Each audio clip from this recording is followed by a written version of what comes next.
यानंतर एक महत्त्वाची बातमी, विदर्भातील प्रति पंढरपूर म्हणून ओळख असलेल्या श्री संत गजानन महाराजांच्या शेगावात आज गजानन महाराजांचा 147वा प्रगट दिन सोहळा मोठ्या थाटामाटात साजरा होतोय। राज्यातच नव्हे तर राज्याच्या बाहेरून सुद्धा मोठ्या संख्येने भाविक संत नगरी शेगावात दाखल झालेत। संपूर्ण राज्यभरातून तब्बल 1001 दिंड्या शेगावात दाखल झाल्या आहेत। त्यामुळे संत नगरी शेगावात भक्तांचा महापूर आलाय।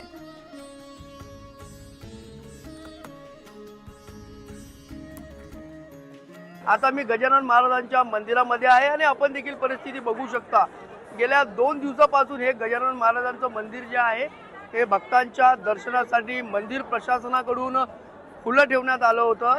त्या माध्यमातूनच लाखो भाविक जे आहेत ते संत नगरीमध्ये या ठिकाणी दाखल झालेले आहेत। तर सकाळपासूनच जर आपण या ठिकाणी बघितलं तर भक्तांची मोठी गर्दी या ठिकाणी आपल्याला पाहायला मिळते। गजानन महाराजांच्या समाधीचं दर्शन ज्यावेळेस या ठिकाणी घ्यायचं असलं तर त्याला तब्बल 5 तासाचा अवधी या ठिकाणी लागतोय आणि श्रीमुखाचं दर्शन हे 30 मिनिटाच्या कालावधीमध्ये पूर्ण होते। अशा प्रकारचं नियोजन जे आहे ते मंदिर प्रशासनाकडून करण्यात आलेलं आहे। सकाळपासूनच मोठ्या प्रमाणात भक्तांची गर्दी जी आहे ती या ठिकाणी गणगण गणात बोतेच्या गजरामध्ये गजानन महाराजांना या ठिकाणी नतमस्तक करताना आपल्याला गजानन महाराजांचे भक्त या ठिकाणी पाहायला मिळतंय।